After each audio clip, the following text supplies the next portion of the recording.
The alarm clock buzzed at 4:15 a.m. Not with a gentle chime, but with that sharp, insistent beeping that slices through even the deepest exhaustion. She didn't open her eyes right away. Instead, she lay still under the thin blanket, listening to the hum of the old refrigerator in the kitchenette and the distant wail of a siren somewhere in the city. Her body ached in places she didn't even know could ache. Her lower back throbbed from lifting patients, her feet burned like they'd been walked on hot coals, and her eyelids felt glued shut from lack of sleep. But she couldn't stay in bed. Not today. Not ever, really. She dragged herself upright, wincing as her stiff muscles protested. The apartment was small. Just one room with a fold-out couch that doubled as her bed, a tiny bathroom with a shower that sputtered lukewarm water, and a kitchenette so narrow she could touch both walls with her arms outstretched. Rent here wasn't cheap, but it was walking distance to the hospital, which meant she didn't have to waste money on bus fare or worry about missing a shift because of a delayed train. Every dollar counted. Every minute mattered. In the dim, light filtering through the blinds, she shuffled to the sink and splashed cold water on her face. No time for a shower. She'd done that last night after her previous shift. She pulled her dark hair into a tight bun, slipped into her scrubs, and checked her phone. One unread message from her mom. "How are you, sweetheart? Did you eat?" Her chest tightened. She typed back quickly. "I'm good, Mom. Ate already, don't worry." It wasn't true. She hadn't eaten since yesterday's lunch, but she couldn't bear to add to her mother's worries. Not when her mom was recovering from surgery and still couldn't work. Not when the medical bills kept piling up like unread letters on the kitchen counter. She grabbed her worn backpack, double-checked that her nurse's ID badge was clipped securely to her scrubs, and stepped out into the quiet, pre-dawn street. The city was just beginning to stir. Delivery trucks rumbling down side streets, a few early risers walking dogs, the occasional taxi with its yellow light glowing like a firefly in the gray morning. She walked fast, her sneakers scuffing against the pavement, her mind already shifting into work mode. In the ER, there was no room for fatigue, no space for personal problems. When those doors swung open, she had to be sharp, calm, ready, and she was. For the next 12 hours, she moved like a machine, checking vitals, comforting scared patients, explaining procedures to anxious families, running IV lines, updating charts, and once, helping hold down a man who'd overdosed and was thrashing on the gurney. She didn't flinch. She didn't complain. She just did what needed to be done. That was the job. That was her life. By the time her shift ended at 5:30 p.m., the sky had gone from orange to deep purple. She felt hollowed out, like someone had scooped out everything inside her and left only a shell. Her feet throbbed with every step as she trudged toward the bus stop, but she stopped short when she passed a small cafe on the corner. Haven Brew, with warm light spilling from its windows and the rich smell of coffee curling into the evening air. She paused just for a second, letting the aroma wrap around her like a blanket. She hadn't had a real coffee in weeks, not the kind with flavor, not the kind that made you close your eyes and sigh. Just instant stuff from the break room, bitter and thin. She checked her phone again. Her bank app loaded slowly, then displayed the number she both dreaded and expected. $4.73. That was it. After rent, after her mom's medication copays, after the $20 she'd sent to her younger brother for school supplies. This was all that remained until payday in 3 days. 3 days. She could stretch it. Ramen noodles, maybe a banana, a loaf of bread. She'd done it before. But tonight felt different. She was so tired, so lonely. And for some reason, the thought of going home to that silent apartment, eating cold leftovers in the dark, made her throat tighten. She stood there staring at the cafe menu posted in the window. A black coffee was $4.50. She could afford it. Barely, but it felt reckless, selfish even. Nurses didn't treat themselves. Nurses gave. Nurses sacrificed. Just then, her phone buzzed. A text from her best friend, the one person who never judged her for being broke or tired or too quiet. "Hey, Did you say yes to that blind date I told you about? The guy from church? He's nice, works in business, quiet type, loves books. Just coffee, no pressure. You deserve a little normalcy. She stared at the message. A blind date? With her last $5? It sounded absurd, but something in her, maybe the part that was tired of being strong all the time, whispered, "Why not?" She typed back, "Okay, but only coffee, and only if it's cheap." Her friend replied instantly, "Perfect. He'll meet you at Haven Brew at 7 p.m. You'll love it there. Cozy, quiet, great coffee." Her stomach dropped. Haven Brew. Of course, the very place she was standing in front of. She looked up at the warm glow of the windows again. It felt like the universe was nudging her, gently, almost kindly. Maybe this was a sign, or maybe she was just desperate for human connection. Either way, she couldn't back out now. She took a deep breath, pushed open the heavy wooden door, and stepped inside. The warmth hit her first, real warmth, not the stale heat of the hospital, but the kind that came from wood floors, soft lighting, and the low murmur of conversation. The smell of roasted beans and cinnamon wrapped around her like a hug. For the first time all day, she relaxed her shoulders. She walked to the counter, heart pounding slightly. Not from nerves about the date, though that was there too, but from the sheer act of spending money on herself. She pulled out her wallet, the worn leather soft from years of use, and counted out 4 ones and 3 quarters. "1 black coffee, please," she said, her voice quieter than she intended. The barista, a young woman with bright eyes and a nose ring, smiled. "Coming right up." As she waited, she glanced around. Small round tables, mismatched chairs, shelves lined with books and local art. It felt like a place where people came to breathe, not just to grab caffeine and run. She wondered what kind of person owned a place like this. Someone kind, probably. Someone who understood that the world could be harsh, and sometimes all you needed was a quiet corner and a warm drink. Her coffee arrived in a ceramic mug. No paper cup, no lid. Just a simple, honest cup of coffee. She carried it to a small table near the window, sat down, and wrapped her hands around the mug. The heat seeped into her palms, and she took a slow sip. It was smooth, rich, with a hint of something nutty and sweet. She closed her eyes for just a second and let herself enjoy it, really enjoy it, without guilt. At exactly 7 p.m., the door opened again. A man walked in, tall, dressed in dark, jeans and a soft-looking sweater, no fancy watch, no flashy shoes. He scanned the room, then his eyes landed on her. He smiled, not too wide, not too eager, just warm. He walked over. "Hi," he said, his voice calm. "Are you waiting for someone?" She nodded, suddenly shy. "Yeah, I think you're him?" He chuckled softly.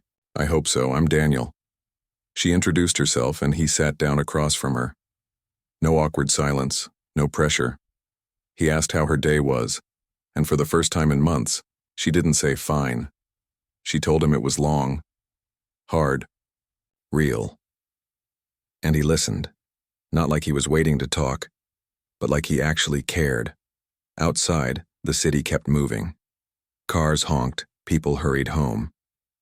But inside Haven Brew, time slowed, and for the first time in a long time, she didn't feel like just a nurse, or a daughter, or a bill payer. She felt like a person, seen, heard, human. She didn't know it yet, but this simple cup of coffee, bought with her last $5, was about to change everything. Not because of money, or status, or luck, but because sometimes when you're at your lowest, the universe sends you exactly what you need. A moment of kindness, a quiet conversation, and the reminder that you're never as alone as you think. The man across the table didn't look like someone who ran a business. Certainly not one as cozy and well-kept as this cafe.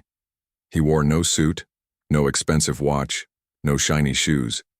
Just a soft gray sweater that looked like it had been washed 100 times, jeans that fit without trying too hard, and a calmness in his eyes that made her feel like she could breathe a little easier. He stirred his coffee slowly, not saying much at first, just letting the quiet settle between them like steam rising from their mugs. "You work in the ER, right?" he asked after a while, his voice low and steady. She nodded, surprised he remembered that detail from their brief texts. "Yeah, 12-hour shifts mostly, sometimes more if someone calls out." He winced slightly. "That's brutal."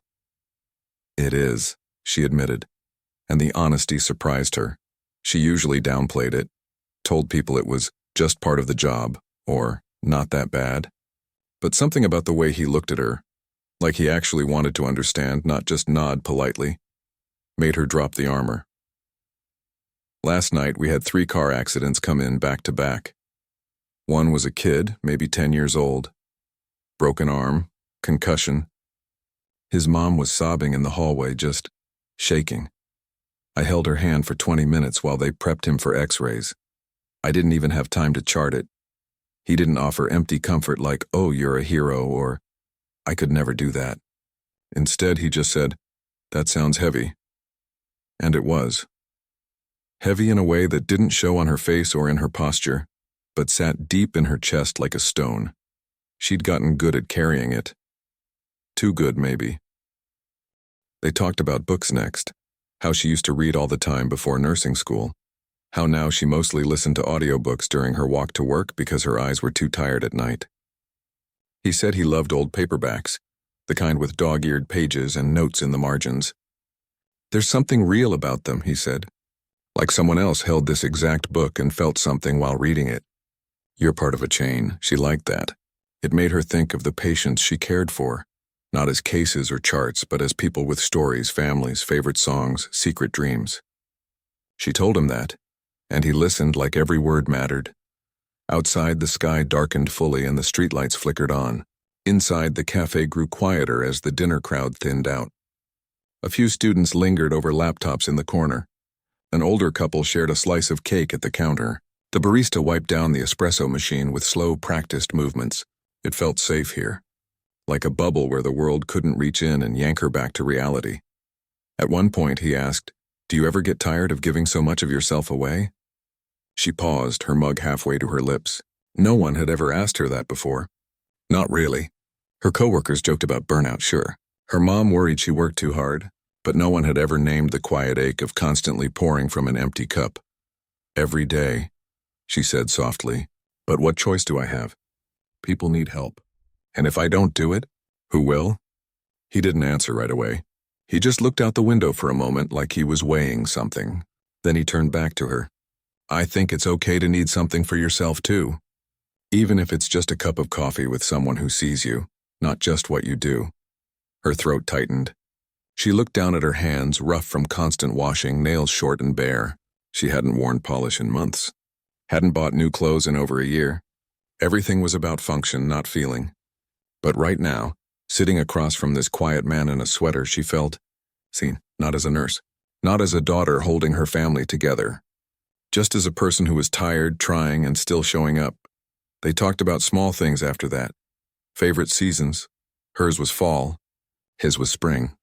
The weird joy of finding a perfect avocado at the grocery store. How rain on a tin roof sounded like comfort. It wasn't flashy conversation. No grand declarations or dramatic confessions. Just two people connecting over the ordinary magic of being human. When her coffee ran low, she glanced at the clock on the wall. 8:15 p.m. She should probably go. She had an early shift tomorrow. But she didn't want to leave. Not yet. As if reading her mind, he said, "Can I get you another cup? Or maybe a pastry? They make this amazing almond croissant here." She hesitated. I already spent my last $5 on this one," she admitted, her voice barely above a whisper. She felt her cheeks warm with embarrassment. It wasn't something she usually said out loud. Admitting you were broke felt like admitting you'd failed somehow, even though she knew it wasn't true. She worked hard. She gave everything, but money didn't care about effort. He didn't flinch, didn't look shocked or pitying, just nodded like it made perfect sense. "Then let me treat you. Consider it." Payment for listening to me ramble about old books. She wanted to say no. Pride flared up. She wasn't used to accepting help. But then she remembered how her hands shook this morning from low blood sugar, how she'd skipped lunch because the trauma bay was full, how lonely she'd felt walking home in the rain last week with no one to call. Maybe it was okay to let someone be kind. Okay, she said. Just a small one. He smiled, not a big showy grin, but a quiet lift of the corners of his mouth that reached his eyes. He stood, walked to the counter, and spoke softly to the barista. A few minutes later, he returned with a fresh coffee and a flaky golden croissant on a small plate. Here, he said, placing it in front of her. Eat. You look like you haven't had a proper meal all day. She laughed, a real laugh, light and unexpected. Guilty. She broke off a piece of croissant. It was buttery, crisp on the outside, soft inside, with just the right amount of almond paste. She closed her eyes as she chewed. It tasted like care, like someone had taken the time to make something beautiful, just for the sake of it. They sat in comfortable silence for a while, sipping coffee, watching the street outside. A couple walked by holding hands. A delivery bike zipped past with a stack of boxes. Life kept going, but here, in this little cafe, time felt different, slower, softer. Then suddenly the calm broke. A woman in a crisp black blazer rushed over to their table, her face tight with worry. She leaned down and whispered something urgent to the man. Mr. Reyes, the health inspector, just showed up early. He's asking for the updated sanitation logs and your signature on the waiver for the new espresso machine. We don't have the paperwork ready. The words hit like a splash of cold water. Mr. Reyes. Her stomach dropped. She'd heard that name before. Not often, but enough. Haven Brew had been in the local news last year. Something about expanding to 3 new locations. About ethical sourcing. About how the owner refused to franchise because he wanted to keep the soul of the place. She'd skimmed the article while waiting for a patient's lab results. She remembered the photo. A man in a suit standing in front of the cafe, smiling politely. But this man, this quiet sweater-wearing man, didn't look like that photo. Or maybe he did, just without the armor. The barista from earlier appeared beside the table too, wringing her hands.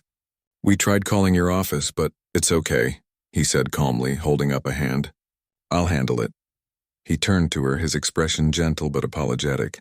I'm so sorry. I have to step away for a minute, she nodded, numb. Of course. He stood and followed the manager toward the back of the cafe, where a man in a city uniform stood with a clipboard, arms crossed. She sat frozen, her half-eaten croissant forgotten. Her mind raced. He owns this place. This whole cafe, maybe more, and I told him I spent my last $5 here. He watched me count out quarters like a kid at a lemonade stand. Humiliation burned in her chest. She wanted to disappear, to melt into the floorboards. She thought about slipping out the door while he was busy, just walking away, pretending this never happened. But then she remembered how he'd looked at her when she talked about the little boy in the ER, how he hadn't flinched when she admitted she was broke, how he'd brought her a croissant like it was nothing. Before she could decide what to do, he was back. He sat down, his expression calm again, but there was a new weight in his eyes. I'm sorry about that, he said. It's part of the job, she swallowed hard. You're the owner, aren't you? He nodded. Yeah, I started this place 10 years ago. Just a tiny cart on a street corner. Now we've got 5 locations, but this one's still my favorite. I come here most nights just to watch, to listen, to remember why I built it. She looked around. The warm wood, the books, the handwritten menu on the chalkboard. It all made sense now. This wasn't just a business. It was a refuge. A place built for people like her. People who needed a moment of peace in a chaotic world. I didn't know, she said quietly. When I came in, I just needed coffee. I didn't even check the price. I just needed to sit somewhere that didn't feel like a battlefield. He reached across the table, not touching her, but close enough that she felt the warmth of his presence. You didn't need to know who I was. And you don't need to be embarrassed. That coffee you bought? It meant more to me than any investor meeting ever has. She blinked, confused. Why? Because you chose to be here. Not because it was trendy or expensive or impressive, but because you were tired and you needed a moment. That's exactly why I opened this place. Not for profit. For people. Tears pricked at the corners of her eyes, but she blinked them back. She wasn't used to kindness that didn't come with strings, but this felt different. Real. They sat in silence for a long moment, the hum of the cafe wrapping around them like a blanket. Outside, the city kept moving, but inside something had shifted, something quiet and deep. When she finally stood to leave, he walked her to the door. The night air was cool, carrying the scent of rain and distant traffic. "Can I see you again?" he asked, not pushy, just hopeful. She hesitated, then nodded. "Yeah, I'd like that." He smiled, just a small one, but it lit up his whole face. "Good. Next time I'll make sure the croissant is warm." She walked home that night, not thinking about her empty bank account or her aching feet. She thought about the way he'd listened, the way he'd seen her, not as a nurse, not as someone struggling, but as a person worth knowing. And for the first time in a long time, she didn't feel so alone. The days after that first meeting at the cafe felt strange, like walking through a dream where everything looked the same, but the air felt lighter. She went back to her routine. Pre-dawn alarms, long shifts in the ER, quiet walks home under streetlights. But now, there was a new thread woven into the fabric of her days, a thread of hope, fragile but real. He texted her the next morning, just a simple message. "Hope your shift went okay. That croissant was better with you here." No pressure, no over-the-top compliments. Just warmth. She smiled at her phone in the hospital break room, the fluorescent lights suddenly less harsh. They met again 3 nights later. Same cafe, same corner table by the window. This time he was already there when she arrived, 2 mugs steaming on the table. He'd brought a book, a worn copy of The Little Princess, and slid it across to her. "I thought you might like this," he said. "It's about seeing what really matters." She held the book gently, running her fingers over the creased cover. "I read this in high school," she said. "I cried at the end." "Me too," he admitted. "Still do sometimes." They talked for hours, not about money, not about status, not about the cafe or the hospital. They talked about the way sunlight hits a city street in the late afternoon, about the sound of rain on a tin roof, about how sometimes the smallest kindness, a held door, a shared umbrella, can feel like a lifeline. He told her he'd grown up above a laundromat, that his parents worked double shifts just to keep the lights on, that he'd started the first version of the cafe with a second-hand espresso machine and a dream of creating a place where people could just breathe. She told him about nursing school, the sleepless nights, the panic before exams, the moment she realized she wanted to be a nurse not for the title, but because she couldn't stand seeing people suffer alone. There was no performance, no pretending, just 2 people peeling back layers they usually kept hidden from the world. Over the next few weeks they met like this, always at the cafe, always just coffee and conversation. He never insisted on paying for her, but somehow her order always appeared before she could reach for her wallet. She stopped fighting it, not because she liked taking, but because she realized this wasn't charity. It was care. And care, she was learning, wasn't something you had to earn. It was something you simply received. Like sunlight or fresh air. One evening, as they sat watching the sunset paint the sky in soft oranges and purples, he asked, "Do you ever let anyone help you?" She hesitated. "Not really. I'm used to being the one who helps." "But you're human," he said gently. "You're allowed to need things too." She looked down at her hands. "It's hard to accept help when you've spent your whole life thinking you have to do everything yourself." "I get that," he said. "But maybe you don't have to." She didn't answer right away, but something in his words settled deep inside her, like a seed finding soft soil. Then came the night that changed everything. It was a Thursday. She'd just finished a brutal double shift, 2 codes, a violent patient, and a child who didn't make it. She stood in the hospital parking lot afterward, rain soaking through her scrubs, tears mixing with the downpour. She didn't even feel the cold, just the weight of it all, the grief, the exhaustion, the guilt that no matter how hard she tried, sometimes it wasn't enough. Her phone buzzed. A text from him. "You okay? You seem quiet today." She hadn't even realized she'd been distant during their last coffee. She'd been there in body, but her mind had been back in the trauma bay, replaying every second. She typed back, fingers trembling. "Rough day. Don't want to talk about it." His reply came instantly. "Okay, but I'm here, always." She didn't go to the cafe that night. She went home, curled up on the fold-out couch, and cried until she fell asleep. The next morning, she woke to a knock on her door. She opened it, still in her scrubs from the night before, hair messy, eyes puffy. He stood there holding 2 paper cups of coffee and a small paper bag. "I didn't know if you'd want to come out," he said softly, "so I brought it to you." She stared at him, stunned. "You came here?" He nodded. "You shouldn't have to face hard days alone." She stepped aside and he came in. He didn't look around judgmentally at the tiny apartment or the stack of unpaid bills on the counter. He just sat at the small table, poured her coffee into her chipped World's Best Nurse mug, a gift from a patient's family years ago, and placed a still warm cinnamon roll in front of her. They didn't talk about the hospital, didn't talk about death or grief. He just sat with her in the quiet, letting her eat, letting her breathe. After a while, she whispered, "Thank you."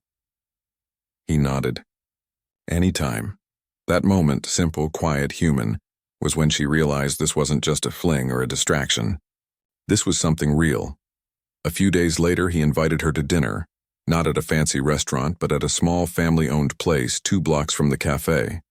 Over steaming bowls of soup and crusty bread, he told her more about his journey, how he'd almost quit in the first year when the cafe was losing money, how he'd slept on the floor behind the counter for weeks, how he'd promised himself he'd never lose sight of why he started, to create spaces where people felt seen. She listened, and for the first time she saw not just the man across the table, but the boy who'd once been poor too, who knew what it meant to count every dollar. Then one afternoon, she got a call from the hospital's HR department. "Hi," the woman said cheerfully. "We just received a generous donation to the Nurse Wellness Fund from Haven Brew, and it's in your name." She froze. "What?" $20,000, the woman continued. "Anonymous at first, but the donor asked that we let you know it was inspired by your dedication. They said you reminded them why kindness matters." Her hands shook as she hung up.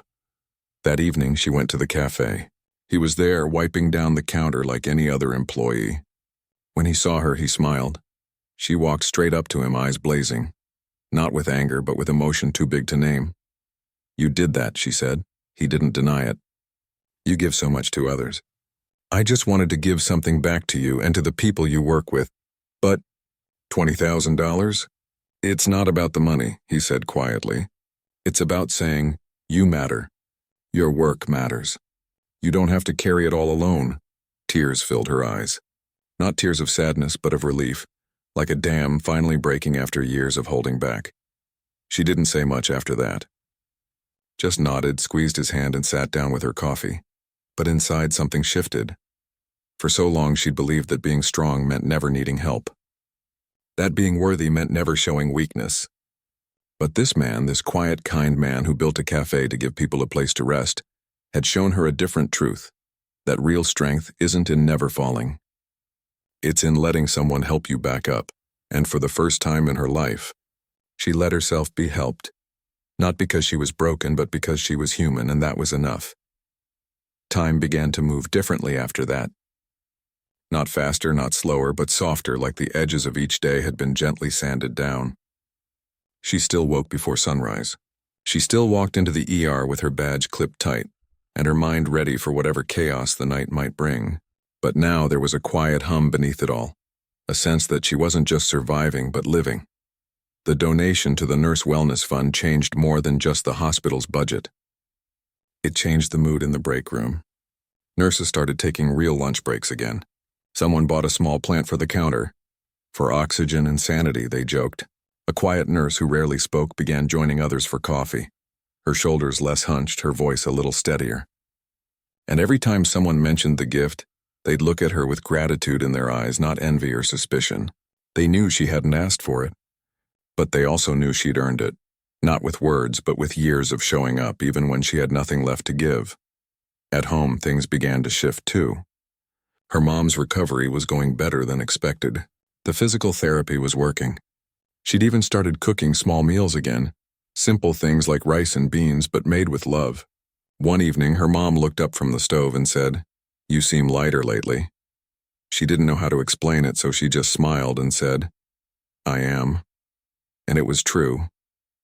The constant knot in her stomach, The one that used to tighten every time she checked her bank balance had loosened. Not because she suddenly had money, she didn't, but because she no longer felt like she was drowning alone. He never made a big show of his support. There were no grand gestures, no flashy gifts, just steady, quiet presence. Sometimes he'd show up at the hospital entrance after her shift with a thermos of soup and a blanket for her shoulders. Other times he'd send a text that just said, "Thinking of you, proud of you." Once, after a particularly hard night, a teenager lost to an overdose, a family screaming in the hallway, she called him at 3 a.m., voice shaking. He answered on the first ring. Didn't ask why she was crying. Just said, "Stay on the line. I'm coming." 20 minutes later, he was there, sitting with her on a bench outside the ER, wrapped in his coat, sharing silence like it was a language they both understood. He didn't try to fix it, didn't say, "It'll be okay." He just sat with her in the pain until the sky began to lighten and the first birds started singing. That was the thing about him. He didn't offer solutions. He offered space. And in that space, she found room to breathe again. One Saturday morning, months after their first coffee, he asked if she'd like to see something. "Where are we going?" she asked as they walked down a quiet street lined with old brick buildings. "You'll see," he said, smiling that small, knowing smile of his. They stopped in front of a narrow storefront with dusty windows and a faded "For Lease" sign. He pulled out a key, unlocked the door, and stepped inside. The space was empty, except for a few folding chairs and sunlight streaming through tall windows. But she could see it, the potential. Warm wood floors, a small kitchen in the back, bookshelves along one wall. "What is this?" she asked. "My next project," he said. "A wellness nook, just for healthcare workers. Free coffee, quiet rooms to nap, a place to decompress after a shift. No appointments, no paperwork. Just walk in, sit down, and be human for a while." Her breath caught. "You're building this because of us?" "Because of you," he corrected gently.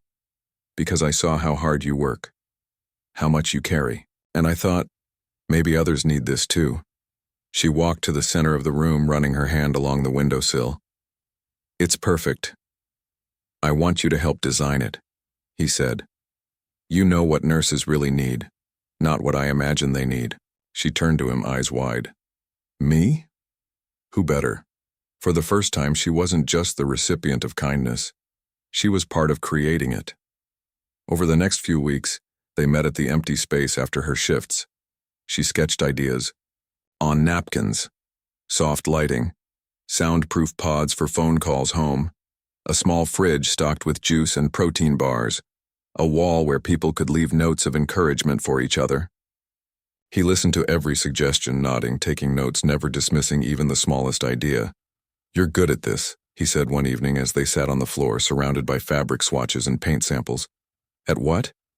"At seeing people, at knowing what they need before they even say it." She looked down. "I guess that's what nursing teaches you." "No," he said softly. "That's just who you are." She didn't know how to respond to that. So she changed the subject. "What are we going to call it?" He thought for a moment. "How about the pause?" She smiled. "Yeah, that's exactly it." As the weeks turned into months, something else grew between them. Not just friendship, not just care, but something deeper, quieter, more certain. They didn't rush it. There were no dramatic declarations, just shared silences that felt full, not empty, just hands that found each other naturally when they walked. Just the way he'd always save her the window seat, or how she'd remember he liked his coffee with just a splash of oat milk. One rainy afternoon, they were at the cafe watching the storm roll in. The streets emptied, the windows fogged up, and the cafe filled with the smell of wet pavement and fresh bread. He reached across the table and took her hand. Not for show, not for romance, just because he wanted to. She didn't pull away. "I've been thinking," he said, his voice low. "I don't want this to be just coffee and conversation anymore." Her heart thudded. "What do you mean?" "I mean, I want to build something real with you. Not perfect, not easy, but real." She looked into his eyes, those calm, steady eyes that had seen her at her worst and still stayed. "I do too," she whispered. And that was it. No ring, no grand speech. Just two people choosing each other, quietly, completely. Later that week, she told her mom. Her mom's eyes filled with tears. Not sad ones, but the kind that come from relief. "I've been waiting for someone to see you the way you deserve to be seen," she said, squeezing her daughter's hand. At work, her friends noticed the change too. "You're smiling more," one nurse said during a rare quiet moment. "And you look rested." She laughed. "I am." It wasn't that life had become easy. Bills still came.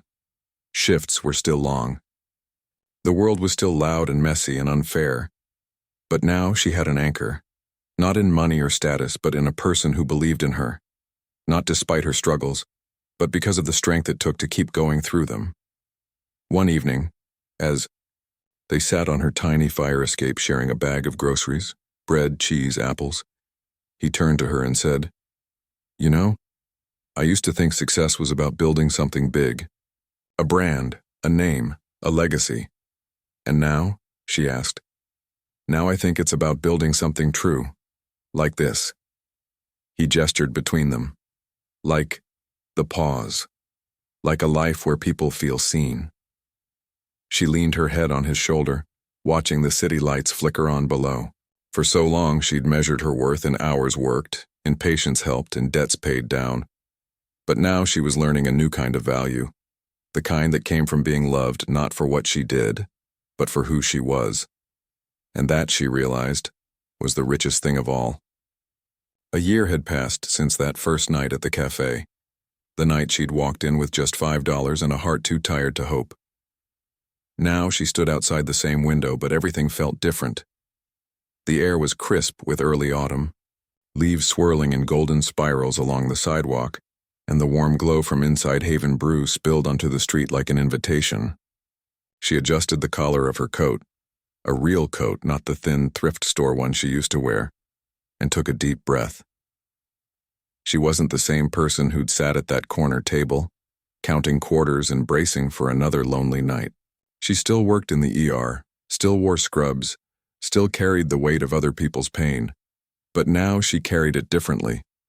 Not as a burden, but as a calling, and she didn't carry it alone. Inside, he was already waiting.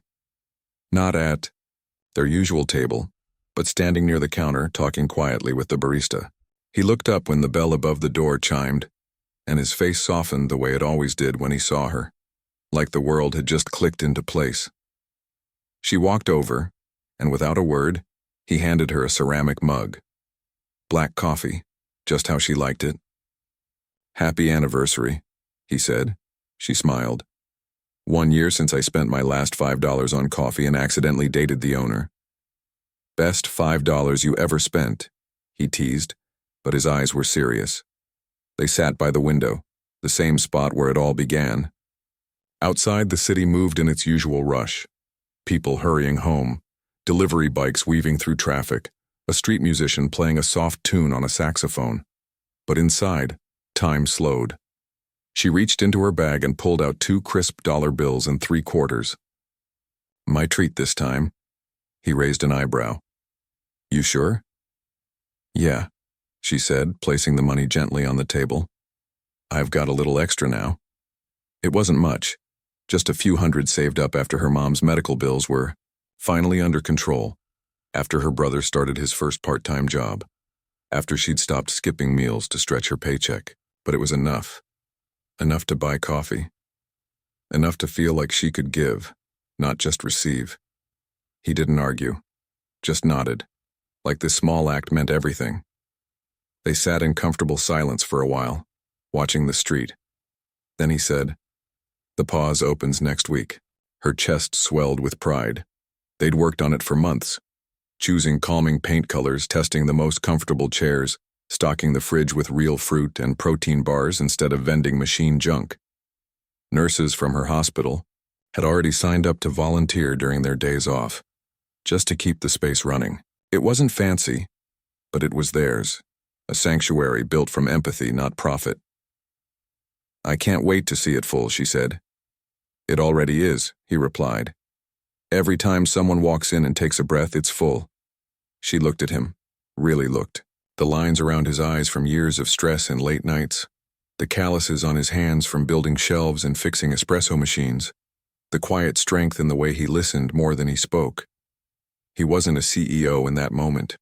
He was just a man who believed people deserved kindness and had spent his life trying to give it, and somehow he'd chosen her. Later that evening, as they walked home together under a sky dusted with stars, he stopped beneath a street lamp and turned to her. "I've been thinking," he said, his voice softer than usual. She waited. He reached into his pocket, not for a ring, not for anything grand, but for a small folded piece of paper. He handed it to her. She opened it. It was a receipt, faded, crumpled at the edges. The date was from a year ago. The item: 1 black coffee, $4.50. "I kept it," he said. "Not because of the money, but because it reminded me that real things start small. A cup of coffee, a conversation, a moment of honesty." She traced the ink with her finger, her throat tight. "You spent your last $5 on truth," he continued. "You didn't pretend to be someone you weren't. You didn't hide your struggle, and that's what made everything else possible." She looked up at him, tears glistening but not falling. "I was so scared you'd think less of me." "I thought more of you," he said simply, "because you showed up as you were, and that's the bravest thing anyone can do." They stood there for a long time, the city humming around them, the receipt held gently between them like a promise. A few weeks later, on a quiet Sunday morning, they returned to the cafe again. This time they weren't alone. Her mom came with them, walking without a cane now, her smile brighter, her eyes clear. They sat at a larger table near the fireplace, sharing pastries and stories. Her mom told him about her childhood, about how she used to dream of opening a little flower shop. He listened like every word was a gift. Afterward, as they walked her mom to the bus stop, she squeezed her daughter's hand. "You found a good one," she whispered. "I know," she replied. Back at the apartment that night, she sat on the couch with a cup of tea, flipping through a photo album her mom had brought over. Old pictures of her as a kid, grinning with missing teeth, holding a stethoscope she'd made out of cardboard. She'd always wanted to help people, even then. He sat beside her, shoulder to shoulder, not saying much. "Just being there. You ever think about how strange it is?" she asked after a while. "That 1 cup of coffee changed everything?" "Not the coffee," he said. You changed everything." She leaned into him, the weight of the past year settling into something warm and solid. Life wasn't perfect. There were still hard days, shifts that left her drained, bills that made her pause, moments when the world felt too heavy. But now she had a place to land. A person who saw her, a purpose that went beyond survival. And sometimes, late at night when the city was quiet and the cafe was closed, they'd sit on the fire escape of her apartment, wrapped in a shared blanket, sipping tea and watching the stars. No grand plans, no big speeches. Just two people who'd found each other in the mess of life and decided to walk through it together. One evening, as they sat like that, she turned to him and said, "Do you ever wonder what would have happened if I hadn't gone to the cafe that night?" He thought for a moment. "I don't, because you did. And that's what matters," she smiled. He was right. The past wasn't about what if, it was about what is, and what was enough. More than enough. It was real. It was kind. It was theirs. And as the wind rustled through the trees and the distant hum of the city wrapped around them like a lullaby, she knew this wasn't the end of the story. It was just the beginning of something true.